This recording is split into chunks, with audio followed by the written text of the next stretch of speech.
7. Libro de Colosenses, capítulo 2, versos 6 al 7. Sean todos bienvenidos a la casa de Dios en esta mañana, ¿verdad? Saludamos a cada uno de ustedes. Se oye bien allá atrás, ¿verdad? Sí, perfecto. Bienvenido, Ilonga. Gusto tenerte acá. Libro de Colosenses. Qué hermoso cantar himnos, ¿verdad? Se oye diferente. Colosenses capítulo 2, versos 6 al 7.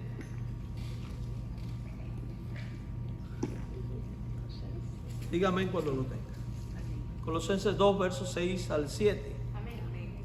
Dice de esta manera la palabra de Dios: por tanto, de la manera que habéis recibido al Señor Jesucristo, andad en Él, arraigados y sobreedificados en Él y confirmados en la fe, así como habéis sido enseñados, abundando en acciones de gracia.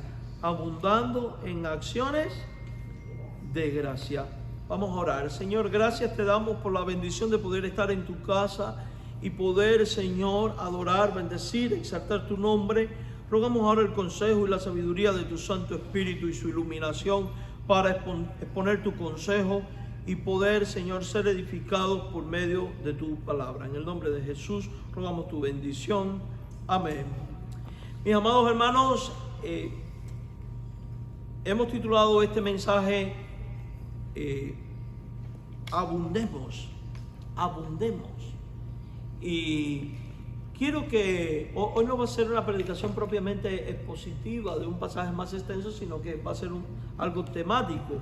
Pero cuando meditaba para preparar este mensaje, que es el último del año, pensando en lo que viene por delante y en lo que acaba de quedar atrás, me preguntaba, ¿cuál es un buen mensaje para transmitir a la iglesia? Normalmente cuando uno llega al final del año y está por comenzar uno nuevo, uno comienza a replantearse muchas cosas y a meditar en lo que ha ocurrido, y debemos de dar gracias por ello, porque ya sea que hayan ocurrido cosas positivas o negativas desde nuestro punto de vista, y digo esto porque sabemos que los que aman a Dios todas las cosas le ayudan a bien.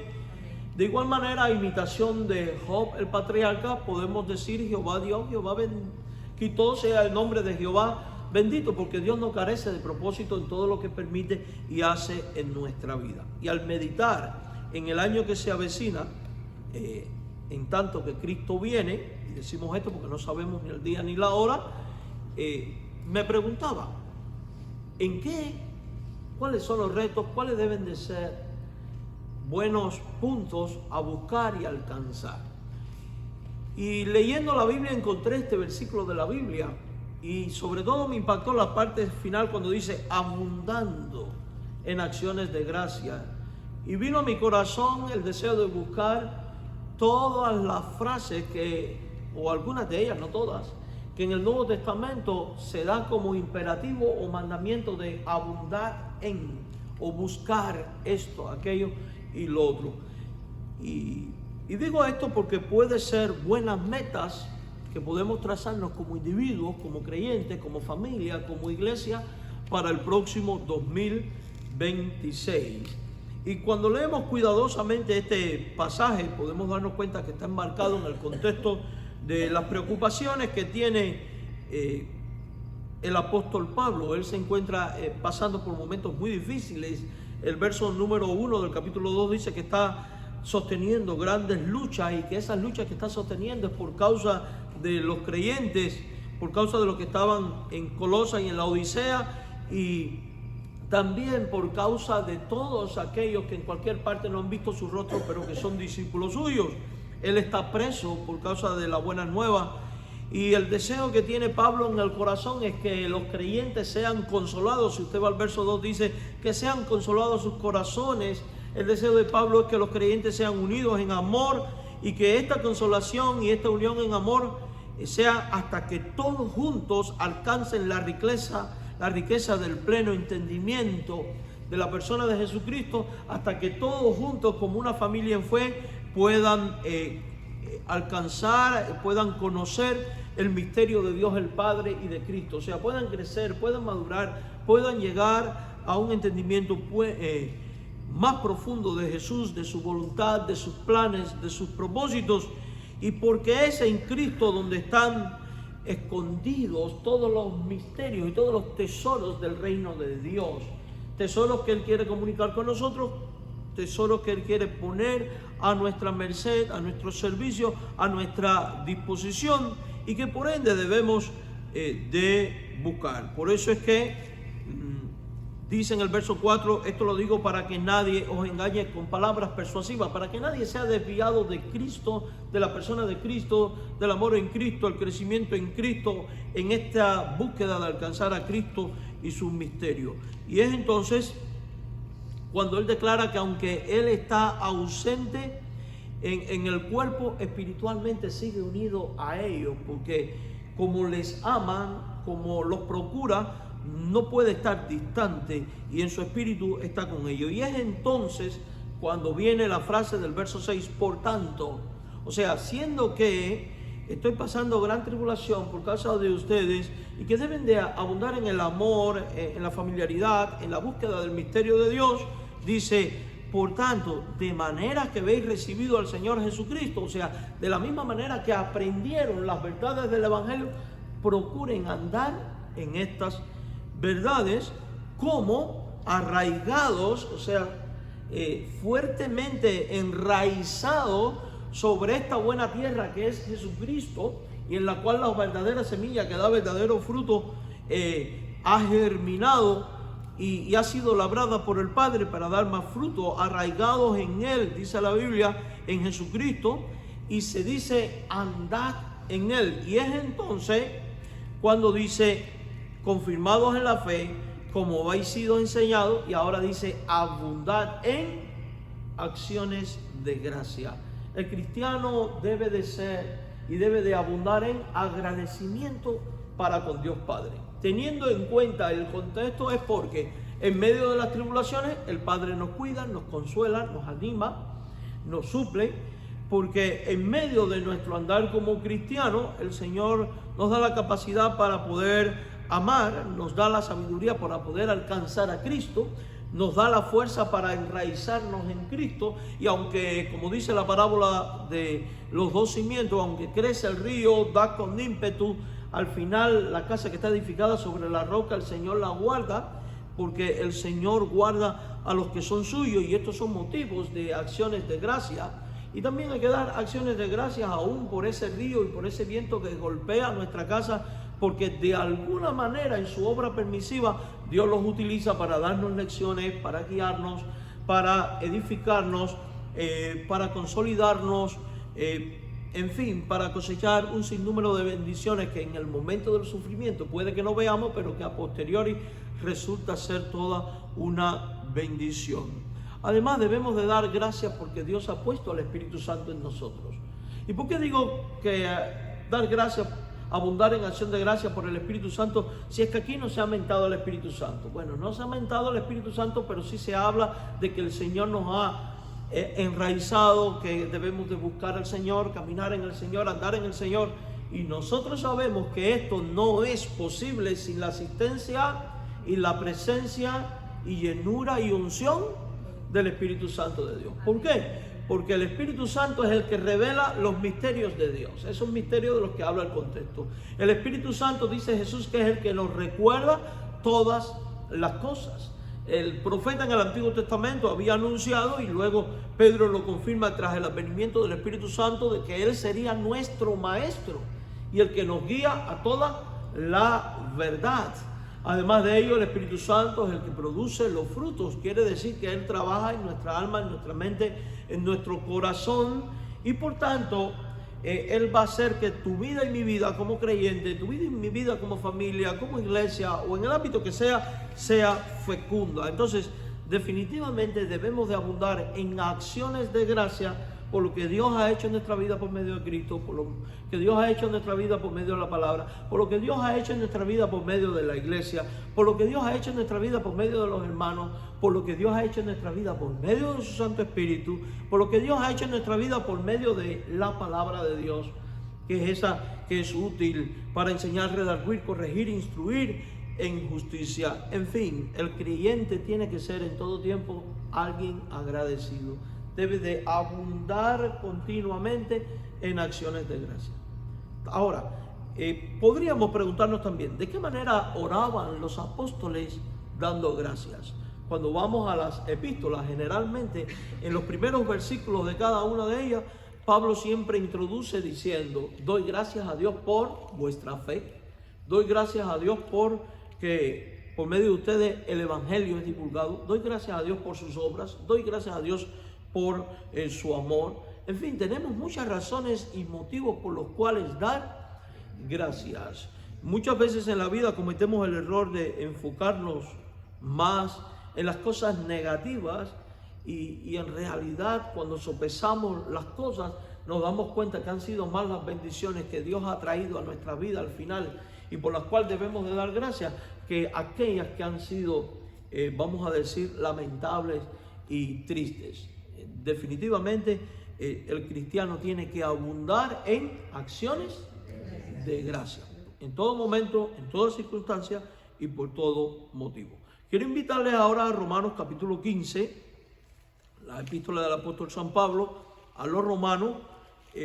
Todos los textos que vamos a estar citando son de las epístolas, lo cual indica que son mensajes dirigidos a los creyentes, a los cristianos. Romanos capítulo 15, versículo número 13.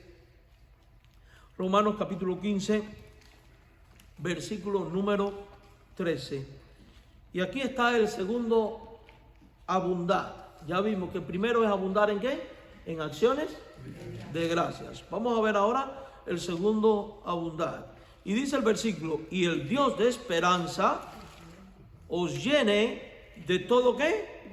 Gozo y paz en el creer. Fíjese que este es un deseo, esto es una petición, un ruego, un anhelo que hay en el corazón del apóstol para con la iglesia de Roma. Dice: para que abundéis en esperanza por el poder del Espíritu Santo. Entonces, ¿en qué más debe procurar abundar el creyente? En la esperanza por el poder del Espíritu Santo.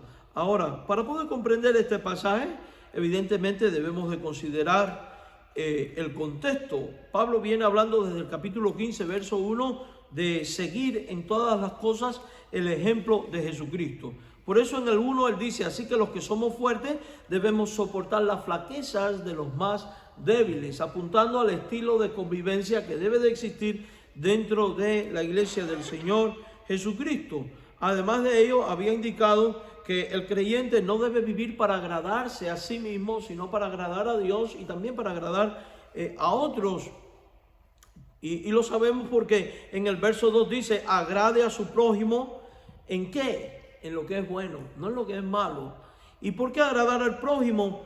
Para edificación, mostrando que el creyente debe de perseguir en todo tiempo la edificación, la consolidación del pueblo de Dios, siguiendo el ejemplo de su maestro perfecto, no el ejemplo de los hombres, porque los hombres decepcionan, porque los hombres fallamos, pero Cristo nunca falla. Por eso él dice en el verso 3: ni aun Cristo se agradó a sí mismo, antes bien, como está escrito, los vituperios de los que le vituperaban cayeron sobre mí. O sea, imita a Cristo en todas estas cosas. Luego va a decir en el versículo 8 con toda claridad, en el 7, recibió los unos a los otros como también Cristo los recibió. Os digo que Cristo Jesús vino a ser siervo de la circuncisión para mostrar la verdad de Dios, para confirmar las promesas hechas a los padres, o sea, para cumplir la esperanza de la gente del Antiguo Testamento. Recordemos que desde Adán y Eva mismo ya estaban viniendo, ¿qué cosa? Esperando que el advenimiento del Mesías, de ese Mesías que perdonaría los pecados, de ese Mesías que además de ello restauraría al hombre a la relación íntima con Dios, de ese Mesías que introduciría al pueblo de Dios de nuevo en el Edén, en el paraíso, en el reino de Dios, para estar de nuevo con Dios, en el lugar de Dios, bajo el gobierno de Dios, disfrutando a plenitud el reino de Dios. Esa era la esperanza de Adán y Eva cuando se les dijo: un hijo tuyo aplastará a Satanás en la cabeza.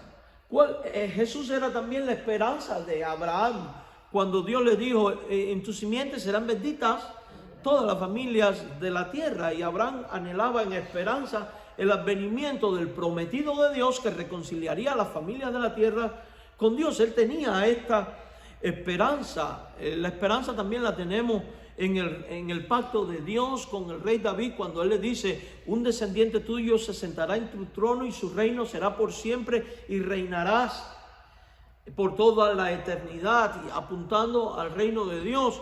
Y él estaba esperando también a Jesucristo. O sea que todos los antiguos estaban esperando a Cristo, y Cristo fue el cumplimiento de la esperanza de ellos, de la misma manera que nosotros hoy ahora esperamos la segunda venida de Cristo. Ya fuimos perdonados de nuestros pecados y debemos dar gracias a Dios por ello.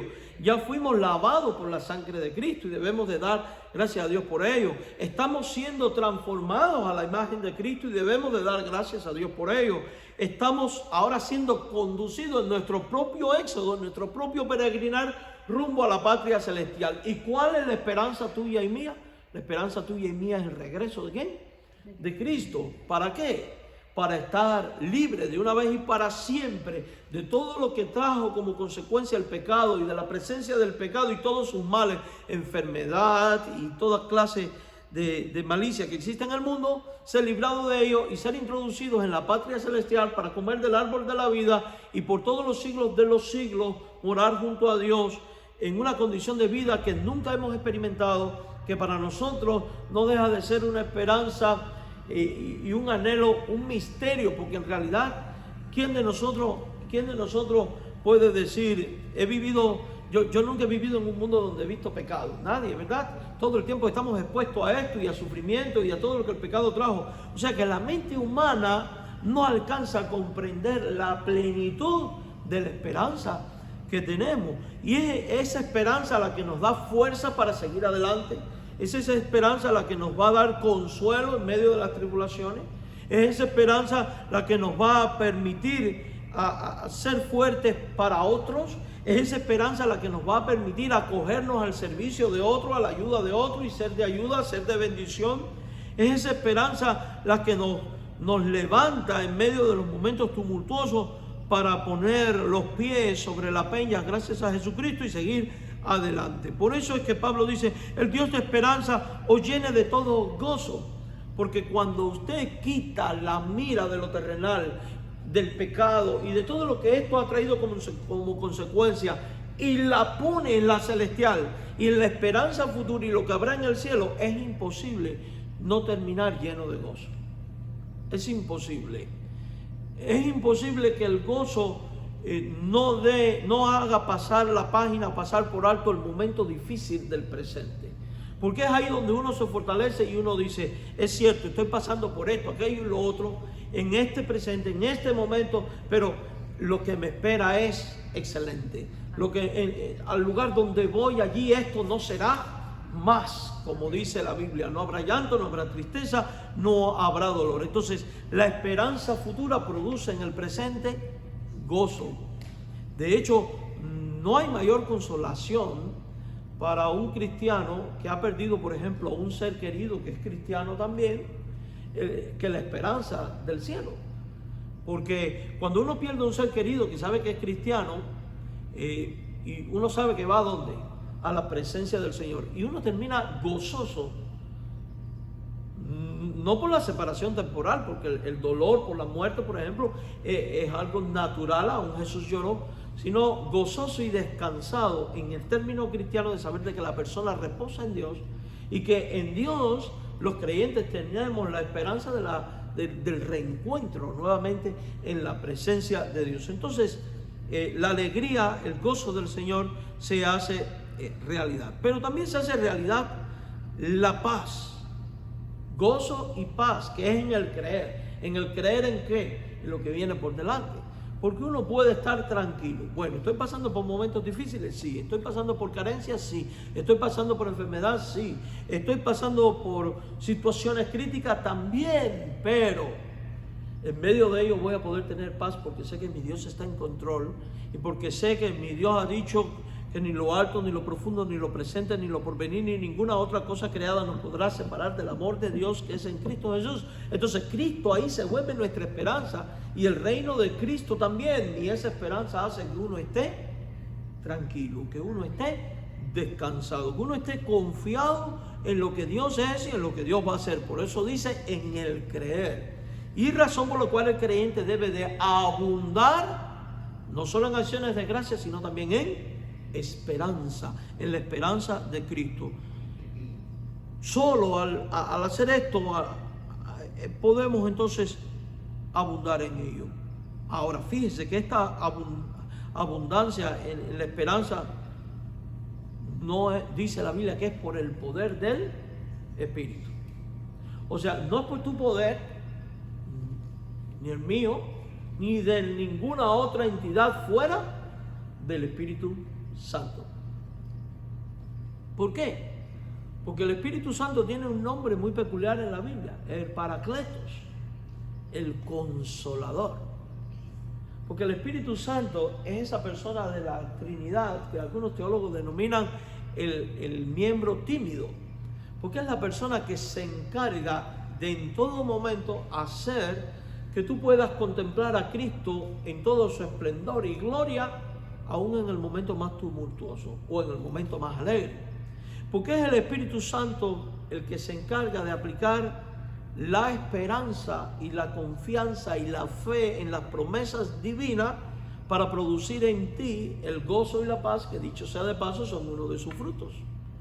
Entonces la fortaleza del creyente, el poder, el dunamis, la autoridad del cristiano para abundar en la esperanza radica en la persona del Espíritu Santo. De ahí la importancia que tiene vivir lleno del Espíritu Santo, vivir bajo el dominio y el control del Espíritu Santo de nuestro Dios. Porque cuando confiamos en nuestras fuerzas, en nuestros recursos, en nuestros medios, vamos a terminar tarde o temprano derrotados. ¿Por qué? Porque ni nuestros medios, ni nuestra fuerza, ni nuestro intelecto tiene el poder consolador que tiene el Espíritu Santo de Dios, ni tiene el poder de hacer discernir las cosas en el corazón. Entonces, amados hermanos, definitivamente debemos de abundar en la esperanza por el poder del Espíritu Santo. Otro pasaje de la Biblia dice: pon la mira en las cosas de arriba, donde está Cristo sentado. ¿Por qué? Porque la mira puesta en las cosas de arriba es lo que hace que el poder del Espíritu se active en nosotros y nos ayude en este caminar. Por eso la Biblia habla de poner las manos en el arado y de no mirar atrás, sino seguir adelante hacia la meta, hacia el supremo llamamiento que es Cristo. Entonces debemos de abundar en acciones de gracia y debemos de abundar en esperanza, pero debemos de abundar en algo más, y que de hecho la Biblia, aunque no vamos a leer ese texto ahora, en otro pasaje lo describe como una de las grandes cosas que el creyente debe buscar y anhelar en su corazón, y hablo del amor. El creyente debe de abundar en el amor. Vamos a buscar primera a Tesalonicenses capítulo 3 en el versículo número 12. Primera Tesalonicenses 3:12. Vamos a leer desde el 11. Primera Tesalonicenses 3:11 y luego el 12. Y esta es la oración que hace Pablo en favor de los creyentes. Y dice ahí: mas el mismo Dios y Padre nuestro y nuestro Señor Jesucristo dirija nuestros caminos a vosotros, y el Señor os haga ¿qué? Crecer y abundar ¿en qué? En amor unos para con otros y para con todos, como también lo hacemos nosotros para con vosotros, para que sean afirmados vuestros corazones irreprensibles en santidad delante de Dios nuestro Padre en la venida de nuestro Señor Jesucristo con todos sus santos. Entonces, aquí está la tercera cosa en la cual el creyente debe de abundar: en el amor. En la carta a los Corintios, Pablo había dicho: ahora permanecen la fe, la esperanza y el amor, pero el mayor de ellos es el amor, ¿verdad? Y el deseo de Pablo es que los creyentes no solo abunden, sino que dice que crezcan.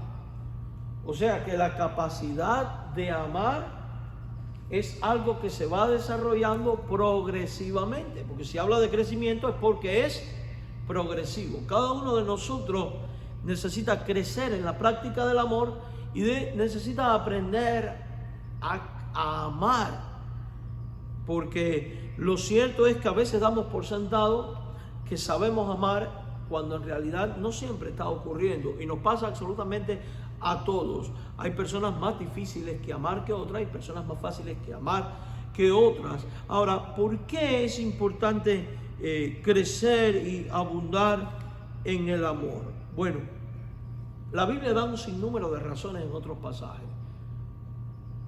Porque el que no ama no ha conocido a Dios. Número uno.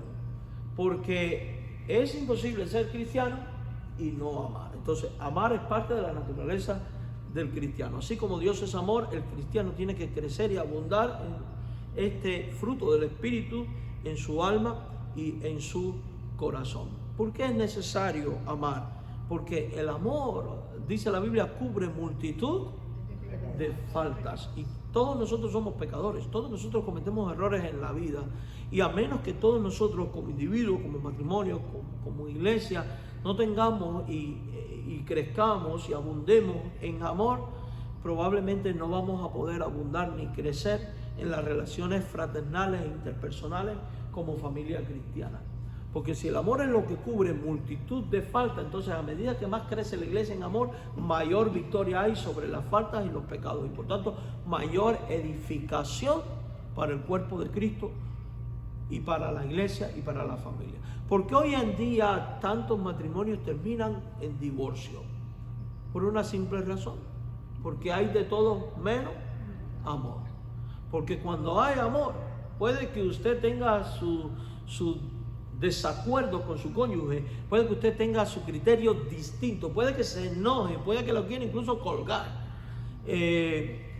pero cuando el amor está en el centro, y sobre todas las cosas el amor a Dios, y cada uno ama a Dios, independientemente de cuán grave sea la crisis, el amor a Dios hace superar la crisis en el matrimonio y trae como resultado la reconciliación y el restablecimiento y la sanidad en el matrimonio y la convivencia. Exactamente igual ocurre en el cuerpo de Cristo. La iglesia está compuesta por personas pecadoras, imperfectas, y solo a través del amor es posible crecer y abundar en una convivencia sana cuando se ama.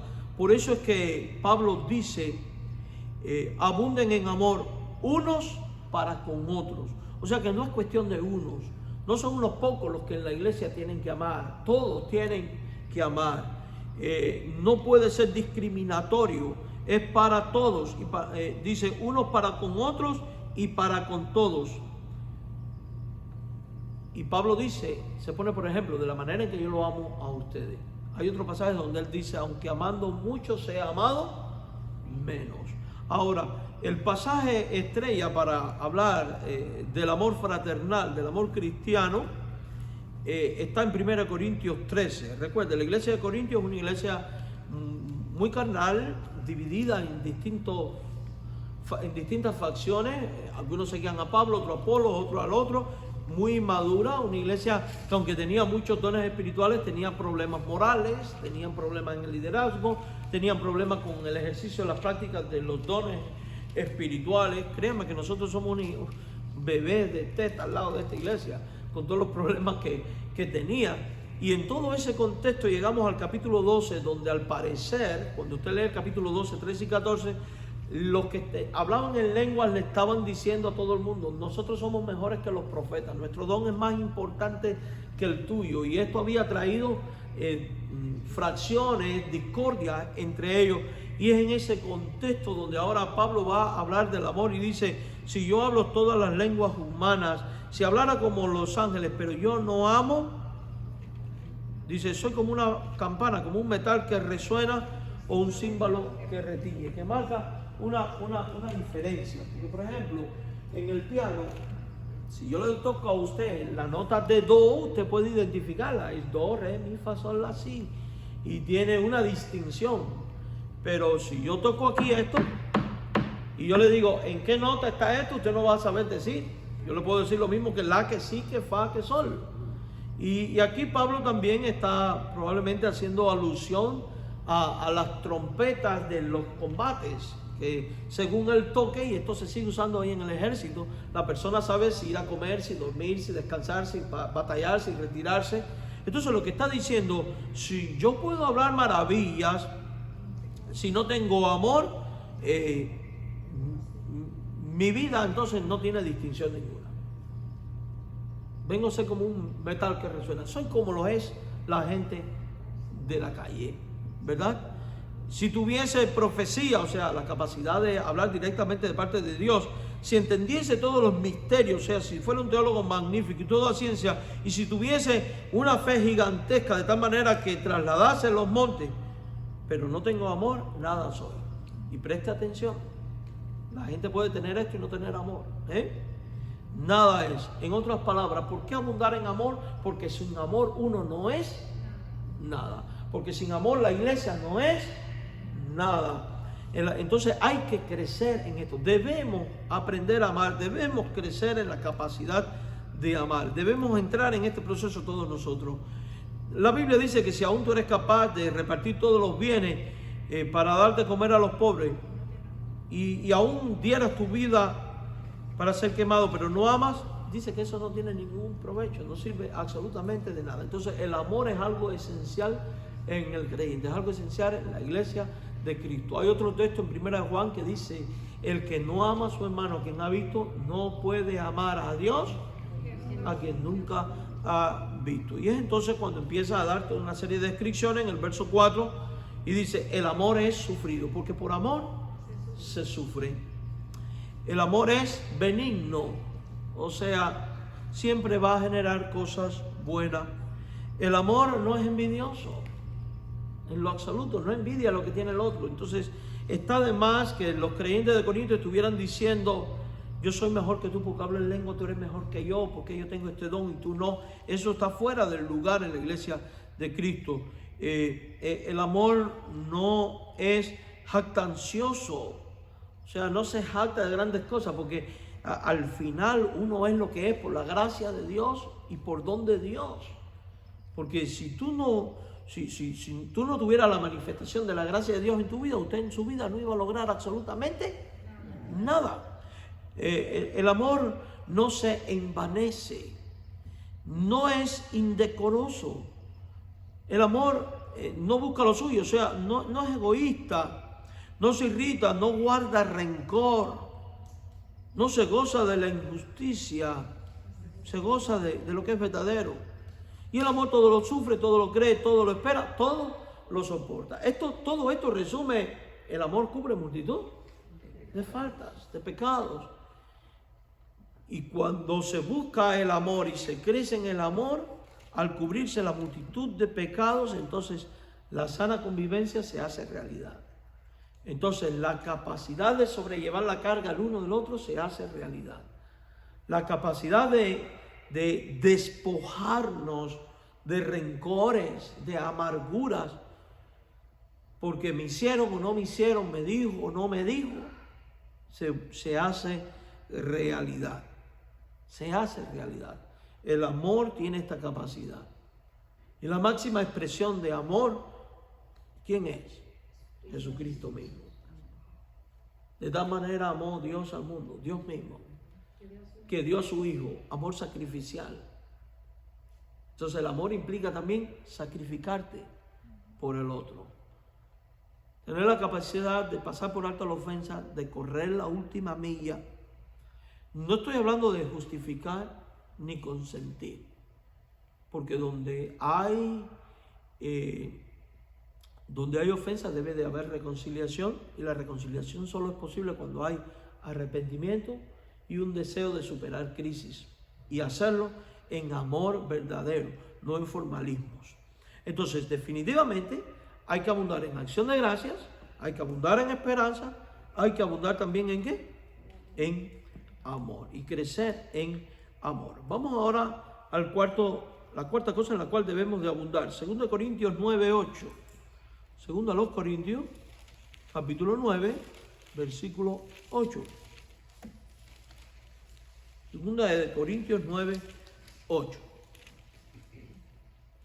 Esto está marcado en el contexto donde Pablo está hablando de las recompensas de Dios para los creyentes que son generosos. Los versículos anteriores viene hablando del que siembra escasamente, escasamente segará, el que siembra abundantemente, abundantemente segará, y está en el contexto de dar para ayudar al hermano necesitado, ¿verdad? Y es entonces cuando llega al verso 8 y dice, poderoso es Dios para hacer que en vosotros, ¿quién es este vosotros? La iglesia, ¿verdad? Para que los creyentes abunde en vosotros toda gracia, a fin de que teniendo siempre en todas las cosas todo lo suficiente, abundéis para toda buena. Entonces el cristiano tiene que abundar además en toda buena obra. Si bien las obras no nos hacen salvos, también es cierto que las obras son un distintivo particular del verdadero cristiano. Santiago en su epístola va a decir, muéstrame tu fe sin obras y yo te voy a mostrar mi fe por mis obras. Amados hermanos, la iglesia no puede limitarse en su campo de operación a ser alguien que predica, enseña y le dice a todo el mundo voy a orar por ti y Dios te bendiga, sino que tiene que llegar al campo de la acción concreta cuando uno de sus miembros tiene necesidades materiales y extiende la mano para hacer de bendición al hermano necesitado, al hermano carente, porque este contexto está en una gran hambruna que hubo en Jerusalén y los creyentes gentiles estaban recogiendo una ofrenda para enviar a unos creyentes que ellos no conocían.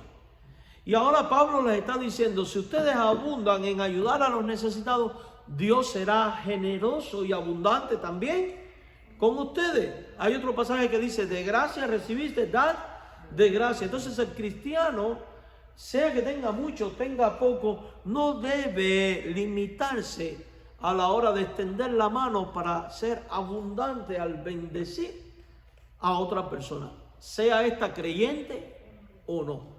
Porque, y digo esto porque hubo una iglesia donde fui pastor y recuerdo que tuve unas palabras con un diácono de la iglesia porque él decía, a nosotros solo nos deben de preocupar los miembros de nuestra iglesia. Y todo fue porque a nosotros llegó la noticia de alguien en el vecindario de la iglesia que había perdido a su hija joven y no tenían dinero para el funeral porque eran indocumentados en el país.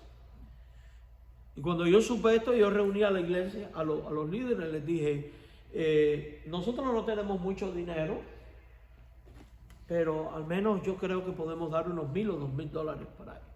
Y este diácono se opuso diciendo que el dinero de la iglesia era para la iglesia, no para el pueblo. Aquello me dio una tristeza horrible, porque lo que yo leo en el Evangelio es a un Jesús diciendo, usted dale al que no te pueda devolver. Y a un Jesús diciendo, ama a tu prójimo como a ti mismo. ¿Y quién es el prójimo? Aquel samaritano, ¿verdad? O sea, la iglesia no puede limitarse en su campo de operación a ser de bendición solamente a los suyos. Yo doy gracias a Dios porque nosotros, a pesar de ser una congregación pequeña, hemos abundado en esto también. Por cierto, déjenme decirles que gracias al Señor las donaciones de comida ya llegaron. Ahí mandaron fotos, luego las vamos a enseñar. Y esto está ayudando a alimentar a 37 ancianos. Y se mandaron unos paquetes de leche y se le va a empezar a dar leche a niños también que no tienen. Así que damos gracias a Dios por ello. Y ese es el sentir de la iglesia. Amados hermanos, la Biblia dice, la fe sin obras es una fe muerta. Entonces, si queremos tener como iglesia, como creyentes, como familia, una fe viva, hay que abundar en buenas obras. Hay que ser abundante cuando de sostener y ayudar a otros se requiere. Por eso el cristiano debe tener un compromiso con el sostenimiento de la iglesia también, porque cuando usted sostiene la iglesia, usted está colaborando a que la iglesia se convierta en un instrumento de gracia y bendición para otros. Por eso uno no debe poner reparos a la hora de compartir. Algo que a mí me fascina de los países nuestros es que, hermano, la gente más pobre son las más generosas. Y se lo digo porque lo viví muchas veces. Uno a veces lo que tenía es solo un poquito de arroz y un poquito de frijoles para comer, y aún así el vecino no tenía, y uno era capaz de decir, mira, no tengo mucho, pero aunque sea esto. Y Dios siempre bendice. Entonces la iglesia debe de abundar en generosidad.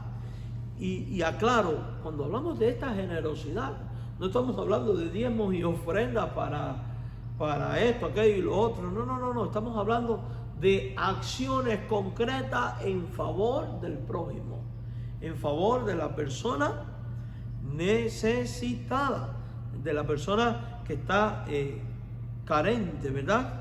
Por eso dice el versículo, poderoso es Dios para hacer que abunde en vosotros toda gracia. Y entonces fíjese, dar con generosidad para el auxilio de los necesitados es también una prueba espiritual, porque con esto prácticamente el Señor está diciendo, yo voy a ver si de verdad tú confías en mí, si amas más a tu prójimo que a lo material, si me amas más a mí que a lo material. Atrévete a dar.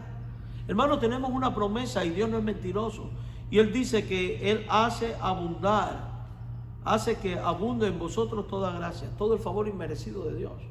O sea, usted sea de bendición a otro y Dios va a ser de bendición a tu vida. Usted sea generoso con otro y Dios será generoso con su vida. Y la generosidad de Dios no significa necesariamente que te va a dar lo material de lo que tú te despojaste. No. A veces hay cosas que superan esto.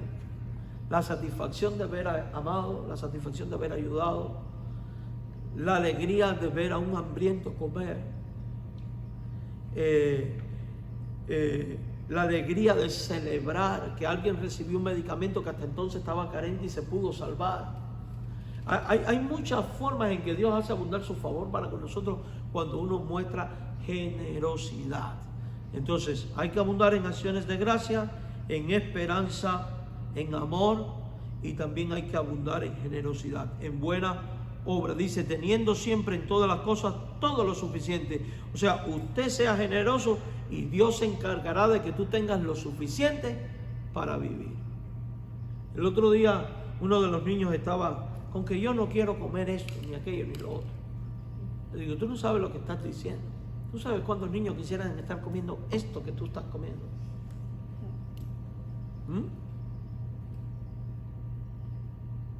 La Biblia dice, abundéis, para que Dios te bendice, te provee suficiente, y cuando Dios te provee es para que tú lo compartas, no para que tú lo atesores o lo mal uses.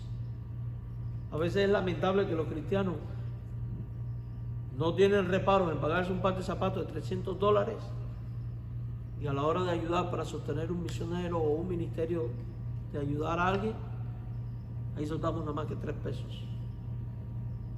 O lo damos con amargura. Si va con amargura, mejor no ayude nada, y aclaro, no estamos hablando de cantidades, estamos hablando de la calidad de generosidad, de gracia, ¿de qué? Del corazón. ¿En qué más debemos de abundar? Vamos a 1 Corintios 15, 58. 1 Corintios capítulo 15, versículo 58. Entonces fíjese, en acción de gracia, en esperanza, en amor, en buenas obras.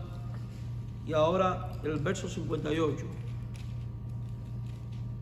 Y viene hablando de la confianza que debe tener el cristiano en Dios, en la resurrección, en la vida, etc. Y dice al final aquí Pablo, así que hermanos míos, amados, una exhortación, ¿está qué? Firmes. ¿Cuál es la segunda exhortación? Está constante. ¿Qué más? Creciendo. Ahí está. Creciendo en la obra del Señor siempre. Ahora, esta palabra creciendo es la misma palabra que se utilizó en los versículos anteriores, pero que los traductores tradujeron como abundar. O sea, que puede ser traducida abundar o crecer. En otras palabras, el Señor nos manda a crecer y a abundar ¿en qué? En el servicio, en la obra del Señor siempre. O sea, tu vida y mi vida debe de verse involucrado en el quehacer de la obra. Recordemos, y aquí entra a jugar nuevamente el Espíritu Santo un rol preponderante, recordemos que a cada uno de nosotros ha sido hecho partícipe de la manifestación del Espíritu. Tan solo 3 capítulos atrás, en el capítulo 12, el apóstol Pablo dice: a cada uno les da la manifestación del Espíritu para provecho. Y habla de los dones espirituales para la edificación del cuerpo de Cristo. Y ahora está diciendo que el creyente debe de crecer y de abundar en la obra de Dios, en el quehacer. De tal manera que el cristiano debe de sentirse, vamos a decir así, incompleto en su quehacer, en su vida cristiana, si no está en una acción concreta dentro del cuerpo de Cristo, sirviendo a través del don espiritual que Dios le ha dado. Ahora, note que también puede ser traducida en crecimiento. ¿Qué significa eso? De que uno no, en lo que hace para el Señor no puede hacerlo siempre igual, ni quedarse en la misma condición, sino que debe de buscar crecer en ello. Si usted es un maestro de escuela dominical, ¿cómo usted puede crecer como maestro? Bueno, prepárese, estudie más, haga un curso. Si usted es alguien que, vamos a decir, presta servicios de limpieza en la obra del Señor, ¿cómo usted puede crecer en esto? Tratando de involucrar a más servidores, teniendo un corazón de entrega al Señor, en fin, podemos dar miles de ejemplos, pero lo que está claro es que todos debemos buscar crecer dentro de la obra. En la Biblia tenemos a niños sirviendo, a jóvenes sirviendo y a adultos sirviendo. Cuando Dios llamó a Jeremías, Jeremías le dijo: yo soy muy niño, y él le dijo: no digas soy niño. Timoteo era un pastor joven y Pablo le da una exhortación cuando le dice con toda claridad: no tengas en poco tu juventud. Sé ejemplo de los creyentes, porque algunos por ser mayores los estaban despreciando. Pero también resulta que en la Biblia tenemos a alguien como Sara, bien entrada en años, arriba de los 90, respondiendo el plan de Dios saliendo embarazada. Mírense ustedes esto. A alguien como Ana, una mujer de 84 años, viuda, y dice la Biblia que en el templo, en tiempos de Cristo, cuando fue llevado el niño a ser presentado, ahí estaba Simeón y estaba también Ana, dice que ayudaba con muchas oraciones y ayuno. Entonces fíjese, orar y ayunar es una ayuda al cuerpo de Cristo. Si usted ya tiene cierta edad y ya no tiene la fuerza para hacer otras cosas que antes usted hacía, una buena ayuda, ¿cuál es? Orar y ayunar, si puede hacerlo. ¿Por quién? Por los hermanos, por la iglesia. Y debe crecer en ello. O sea que el deseo por servir al Señor en la obra de Dios debe de crecer, no decrecer. No decrecer. Estamos trabajando en este momento en la creación de una academia cristiana para la formación del liderazgo. En enero se va a estar empezando los primeros cursos, una escuela para discípulos. Un buen paso para crecer en la obra del Señor es ¿cómo? Superándose para ejercer bien los dones. Esta academia está enfocada en el liderazgo de la iglesia local. Vamos a empezar con vida cristiana, las disciplinas espirituales, la oración, el ayuno, la madurez, las actitudes, el carácter, doctrina, Antiguo Testamento, Nuevo Testamento, cómo hacer esto, aquello, lo otro, en fin, formar todo nuestro carácter. Y una buena meta para el año próximo, ¿cuál es? Abundar ¿en qué? En la obra del Señor. ¿Cómo usted puede abundar en la obra del Señor? Bueno, usted puede abundar orando por la obra del Señor. Usted puede abundar en la obra del Señor atendiendo a los servicios en la obra del Señor. ¿Cómo usted puede abundar en la obra del Señor? Sosteniendo la obra del Señor, en oración, con su ofrenda, en ayudas de todo tipo. ¿Cómo usted puede abundar en la obra del Señor? Evangelizando, invitando a otros, repartiendo tratados. El deseo de Dios es que usted dé un paso más hacia adelante y hacia arriba, como yo digo, no hacia atrás, sino hacia arriba, confiando en el poder y en la victoria que viene de ¿quién? Del Señor. Por eso en esto Pablo comienza diciendo: estén firmes, porque es fácil no estar firme en la obra del Señor. Por eso Pablo dice constante, porque Pablo sabe que podemos rendirnos. Y por eso también dice creciendo, porque necesitamos perfeccionarnos, crecer en la obra. En esto hay que abundar.